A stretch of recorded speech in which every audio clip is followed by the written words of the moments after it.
మాటలు ఏవైతే ఉన్నాయో విశ్వసనీయత విలువలు ఉన్నటువంటి వాళ్ళే రాజకీయాల్లో కొనసాగగలరు, ప్రలోభాలకి లేకపోతే భయాలకి భయపడేటువంటి వాళ్ళు రాజకీయాల్లో కొనసాగలేరంటూ విజయసాయిరెడ్డిని ఉద్దేశించి మాట్లాడనేటువంటి చర్చ కూడా జరుగుతోంది బయట. కూటమి ప్రభుత్వం ఇచ్చిన హామీలను నెరవేర్చలేకపోతోంది. మా హయాంలో ఎప్పటికప్పుడు బటన్ నొక్కి ప్రజల అకౌంట్లలో డబ్బులు వేసే వాళ్ళం, ప్రజలు సుభిక్షంగా ఉండేవాళ్ళు, అది ఇప్పుడు కొనసాగట్లేదు అనేది జగన్మోహన్ రెడ్డి గారి మరొక మాట ఏంటంటే గ్రాఫిక్స్ చూపిస్తున్నారు, గ్రాఫిక్స్ చూసి ఎన్ని రోజులు మోసం చేస్తారు ప్రజలు అనేటువంటి విమర్శ కూడా వైసీపీ నుంచి ఉంది. ఈ మొత్తం అంశాలకు సంబంధించి ఎలా చూస్తారండి?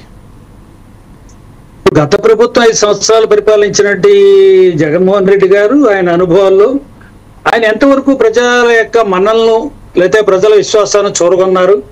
అన్నిటికీ మించి రాష్ట్ర ప్రభుత్వాన్ని నడపడంలో ఆర్థిక అసమానతలు లేకుండా, ఆర్థికమైన కుంటుబాట్లు లేకుండా, లేదా ప్రభుత్వం మీద బాధ్యతగా ఉన్నటువంటి అంటే ప్రభుత్వానికి యొక్క ఏదైతే బాధ్యత రాజ్యాంగంగా కానీ చట్టపరంగా కానీ ప్రజా ప్రభుత్వంగా ఆ బాధ్యతల్లో నెరవేర్చడంలో ఆయన బాధ్యతలు ఏమున్నాయంటే obligations government having an obligation కాబట్టి to provide each and every necessities to the public, roads, water, రైతులకి నిత్యం అందవలసిన నీరు, విద్యుత్ శక్తి, అదే విధంగా సంక్షేమ పథకాలు, నిత్యం పరిపాలన, పెండింగ్ లో ఉన్న ప్రాజెక్టులు. 5 సంవత్సరాలు ప్రాజెక్టులు ఏమీ పట్టించుకోలేదు జగన్మోహన్ రెడ్డి గారు. 5 సంవత్సరాలు నాకు దీని మీద నమ్మకం లేదు. ఒకప్పుడు ఎన్టీ రామారావు గారు ముఖ్యమంత్రి అయినప్పుడు దీర్ఘకాలం ప్రయోజనాలకు ఉన్న ప్రాజెక్టుల మీద నాకు నమ్మకం లేదని చెప్పి ఆయన ఒక్కాణించారు. దేని మీద నమ్మకం ఉందంటే ప్రజా సంక్షేమ పథకాలు. అప్పట్లో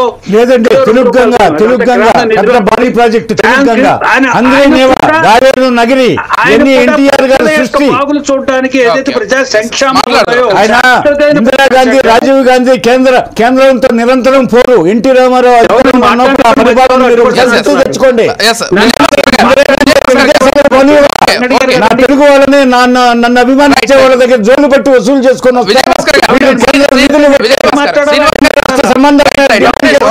చెప్పండి.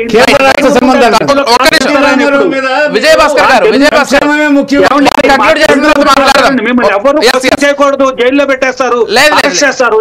లేదు శ్రీనివాస్ గారు మీరు కంటిన్యూ చేయండి, తర్వాత విజయభాస్కర్ గారికి అవకాశం ఇస్తాను, మీరు చెప్పినటువంటి వారికి వాళ్ళు సమాధానం చెప్తారు. కంటిన్యూ చేయండి శ్రీనివాస్ గారు. కంటిన్యూ చేస్తున్న మళ్ళీ డిస్టర్బ్ చేసేది సంక్షేమం ఒక్కటే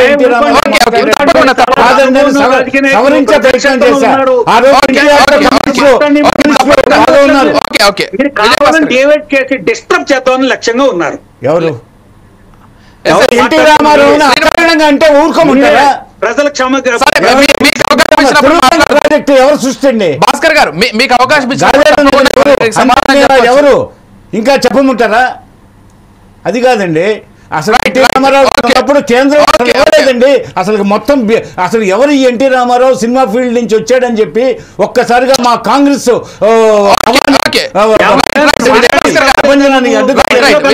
డిబేట్ ఒక్కడితో 1-to-1 పెట్టుకోవాల్సింది. శ్రీనివాస్ గారు కంటిన్యూ చేయండి, మీరు పూర్తిగా మాట్లాడిన తర్వాత కనీసం మినిమం మేనర్స్ లేకుండా పార్టీ వ్యవస్థాపకులు విజయభాస్కర్ గారు మాట్లాడండి స్టూడియోకి వచ్చి. కాబట్టి ఈవేళ ఈ పోలవరం ప్రాజెక్టు పూర్తిగా నిర్లక్ష్యం చేయబడింది. ఇంకా చెప్తున్నాను, జిఎస్టీ గురించి ఎంతగా చెప్పారు ఎవరో. అయ్యా, జిఎస్టీ చట్టం చేసినప్పుడు రాష్ట్ర ప్రభుత్వాలన్నీ కూడా కమిటీలో కౌన్సిల్లో మెంబర్సే. వాళ్ళు ఒప్పుకుంటే కానీ ఏ కమోడిటీని ఏ ఐటమ్ని కూడా జిఎస్టీ పరిధిలోకి తీసుకెళ్లలేదు. జిఎస్టీలో స్టేట్ ట్యాక్స్ ఉంది, అలాగే సెంట్రల్ ట్యాక్స్ ఉంది. సెంట్రల్ ట్యాక్స్ లో రాష్ట్రాలకు వాటాలు పంచబడుతున్నాయి. నీతి ఆయోగ్ చేస్తున్న పని దాని మీద ఏమి లేకుండా, దాని మీద అవగాహన లేకుండా మాట్లాడకూడదు. మళ్ళాంటి విజ్ఞానవంతులు ఆ మార్క్సిస్ట్ పార్టీ లీడర్ గారు అంటే నాకు ఎంతో ఇష్టం, ఎంతో అభిమానం. దాస్ క్యాపిటల్ గురించి ఎప్పుడు చెప్తూ ఉంటారు. కానీ ఆయన వాస్తవాలను దర్శించాలి, వాస్తవాలను తెలుసుకోవాలి. ఈవేళ ఏదైతే చంద్రబాబు నాయుడు గారు గత ప్రభుత్వంలో ఎక్కడైతే ఏదైనా ఉంటే మేము వాలంటీర్స్ కొనసాగిస్తూ వాళ్ళకి జీతాలు మేము పెంచుతాము, ప్రతిదీ కూడా అప్పుడు వైసీపీ ప్రభుత్వం జగన్మోహన్ రెడ్డి గారు ఎంతంత నిధులు ఏ అకౌంట్ ఖర్చు పెడుతున్నారో ఆ ప్రతిపాదనలన్నీ, ఆ పథకాలన్నీ కంటిన్యూ చేయడమే కాకుండా వాటికి మేము ఖర్చు పెట్టిన నిధుల్ని శాతం పెంచుతా ఉన్నారు. అందరికీ ఎవరికైతే జీతాలు ఇస్తున్నారో, ఎవరికైతే వేతనాలు ఇస్తున్నారో, ఎవరికి గౌరవ వేతనాలు ఇస్తున్నారో అవన్నీ రెట్టింపు చేస్తామన్నారు. మరి రాష్ట్ర ఆర్థిక పరిస్థితి మీద అవగాహన ఉండే అన్నారా మాట? రాష్ట్ర ఆర్థిక పరిస్థితి మీద అవగాహనతో పాటు అవసరాలని దృష్టిలో ఉండే అన్నారా? ఏం ఎక్సర్సైజ్ చేశారు, ఏం కసరత్ చేశారు రాష్ట్ర ఖజానా గురించి కానీ, రాష్ట్ర ఖజానా మీద ఉండే ఒత్తిడి గురించి కానీ, రాష్ట్రం మీద ఉన్నటువంటి ఏ బాధ్యతలు కానీ, ఆబ్లిగేషన్స్, రాష్ట్ర ప్రభుత్వం మీద ఉన్నటువంటి statutory obligations, constitutional obligations and also civil obligations, civic obligations, ఇవన్నీ దృష్టి లేదా? ఇవన్నీ ఆలోచించలేదా? కాబట్టి ఇప్పుడు రాష్ట్రం యొక్క ఆర్థిక పరిస్థితి వాస్తవాలను చూసి ఈ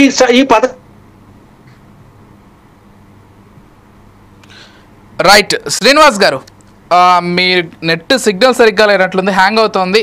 సరే ఒక్కసారి విజయభాస్కర్ గారితో మాట్లాడదాం. సరే విజయభాస్కర్ గారు, ఆ విషయాన్ని వదిలేసేయండి. రామారావు గారి గురించి వారు ప్రస్తావించినటువంటి విషయాలు కావచ్చు, మీరు సమాధానం కూడా చెప్పారు.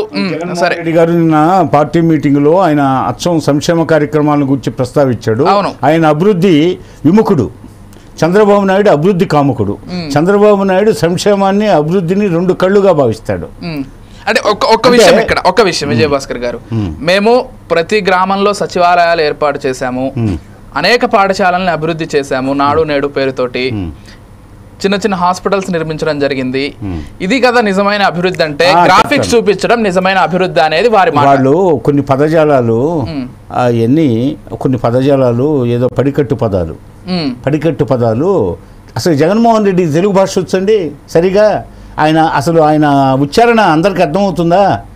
ఇష్ అంటే మాట్లాడుతుంటాడు.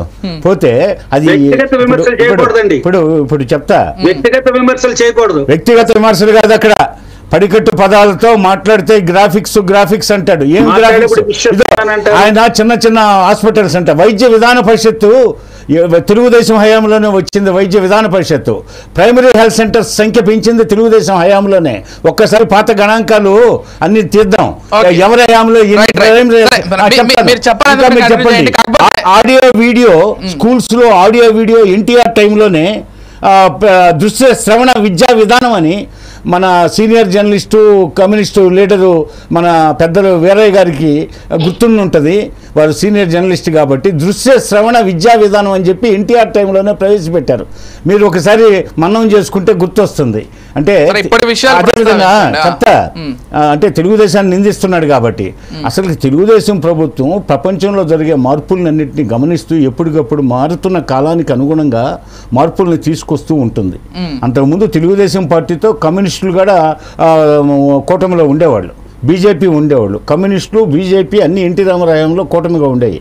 అదేవిధంగా చంద్రబాబు నాయుడు గారు వచ్చిన తర్వాత కొన్నాళ్ళు బీజేపీతో అప్పుడున్నాడు, మళ్ళీ ఇప్పుడున్నాడు. మధ్యలో కమ్యూనిస్టులు కూడా చంద్రబాబుతో కలిసి ఉన్నారు. అదేవిధంగా జగన్మోహన్ రెడ్డితో కూడా కమ్యూనిస్టులు తొలిసారి కలిసి ఉన్నారు. కానీ కమ్యూనిస్టులు చాలా బాగా చదువుతారు, అధ్యయనం చేస్తారు, కాదన్నలే. వాళ్ళు కార్ల మార్క్స్ గొప్పవాడు, మావో సెట్టింగ్ గొప్పవాడు, వీళ్ళంతా వీళ్ళంతా లెనిన్, స్టాలిన్ వీళ్ళంతా గొప్పవాళ్ళు, ఎవరు కాదన్నలే. వాళ్ళనే శాస్త్రీయ విజ్ఞానం అనేది డెవలప్ అయింది ప్రపంచంలో. వాళ్ళు నేర్పిన విద్యలే ఇవన్నీ. వాళ్ళని పేదలను పట్టించుకోవాలా, సంక్షేమ కార్యక్రమాలు ఇవ్వాలని తొలి నినాదం చేసింది ప్రపంచ కమ్యూనిస్టులు. మావో సెట్టింగ్ చెప్పాడు, పేదవాడికి చేపను పట్టివ్వద్దు, పట్టడం నేర్పండి అని కూడా మావో సెట్టింగ్ చెప్పాడు. అది పెద్ద ప్రపంచం అంతా అన్ని చోట్ల రోజు మారుమోగే నినాదం అది. అయితే సంక్షేమ కార్యక్రమాలు చంద్రబాబు నాయుడు పట్టించుకోకపోతే ఇవన్నీ ఏందండి? పింఛన్లు పెంచడం, ఇవన్నీ 1వ తేదీకి పింఛన్లు ఇవ్వడం ఏంది? ఉద్యోగస్తులకు జీతాలు 1వ తేదీకి ఇవ్వడం ఏంటి? అదేవిధంగా రేపు ఉచిత ప్రయాణ బస్సు మహిళలకు సాధికారత కల్పించడానికే కదా ఉచిత బస్సు ప్రయాణం పెట్టింది. ఆడవాళ్ళు ఇంకా ఆర్థికంగా నిలదొక్కోలేదు. స్త్రీ వంటింటి కుందేలు కాదు, పిల్లలకనే యంత్రం కాదు, ఆట బొమ్మ కాదని చెప్పి సాధికారత ఇవ్వాలా. వాళ్ళు కూడా పొయ్యి స్వచ్ఛందంగా పొయ్యేసి ప్రారంభం అయితే కాలేదు. వాళ్ళు పొయ్యి కార్యాలయాలకు పోవడానికి కానీ, చదువుకోవడానికి కానీ, బజారుకు పోవడానికి కానీ, వస్తువులు తెచ్చుకోవడానికి కానీ మహిళలకు కాస్త స్వేచ్ఛ ఇవ్వాలని చెప్పేసి మహిళా సాధికారత ప్రారంభం కాబోతుంది ఉచిత బస్సు ప్రయాణం ద్వారా. రేపు నుంచి మే నెలలో ఒక్క విషయం నేను గత వైసీపీని కానీ మిమ్మల్ని కానీ ఒకటే అడుగుదలుచుకున్నాను. 5 ఏళ్ల మ్యాండేట్ కి మీకు అధికారం ఇచ్చారు ప్రజలు, అవునా కాదా? అమలు చేస్తున్నాం. మరి గతంలో ఇదే వైఎస్ జగన్మోహన్ రెడ్డి గారు కొంత లేట్ అయితే 11 నెలల సంవత్సరం ఏదైనా పథకం లేట్ అయితే మీరు ఇవే విమర్శలు చేశారు. ఇప్పుడు మీ విషయానికి వచ్చేసరికి మేము వరుసగా అమలు చేస్తున్నాం, లేకపోతే రాష్ట్ర ఆర్థిక గుర్తు చేయడంలో తప్పులేదు. మా మేనిఫెస్టోని మీరు గుర్తు చేయడంలో తప్పులేదు. ప్రజాస్వామ్యంలో గుర్తు చేయాల్సిందే, మేము సమాధానం చెప్పాల్సిందే. మేము మా ప్రభుత్వాన్ని మేము డబ్బా కొట్టం. మాకు గుర్తు చేయడంలో తప్పేం లేదు. మేము అమలు చేయాలి. అవును చేస్తున్నాము. అంటే జగన్ ప్రభుత్వ విధానాలని అరాజకం ప్రబలిపోయింది, రాష్ట్రం అంతా దివాలా తీసింది. జగన్మోహన్ రెడ్డి ప్రస్తావన అనవసరం అండి. దివాలా తీసిన రాష్ట్ర పరిస్థితులను అన్నిటిని సమీక్షించుకొని మనకి ఎంత ఉంది, రెవెన్యూ లోటు ఎంత ఉంది, ద్రవ్య లోటు ఎంత ఉంది, అదేవిధంగా ఇప్పుడు సంక్షేమ కార్యక్రమాలకు ఎంత పెట్టగలం, పోతే డెవలప్మెంటల్ ఆస్పెక్ట్స్లో ఎంత పెట్టగలం, అదేవిధంగా కేంద్ర ప్రభుత్వ సహాయం ఎలా ఉంటుంది, అదేవిధంగా ప్రపంచ సంస్థల నుంచి తెచ్చుకోవడానికి ఏముంటుంది, ఇవన్నీ ఆకలింపు చేసుకుంటూ ఒక్కో పథకం ప్రవేశపెడుతూ వస్తున్నాం. అన్ని త్వరలో పూర్తవుతాయి, అతి త్వరలో పూర్తవుతాయి. ఇదే డిబేట్స్లో మాట్లాడిన ఈ వీడియోలన్నింటినీ, పాత వీడియోలన్నింటినీ వేసుకొని చూసి అయ్యో అనవసరంగా మనం నిందించామే, చూడు వీళ్ళు అన్ని చక్కగా అమలు చేస్తున్నారు,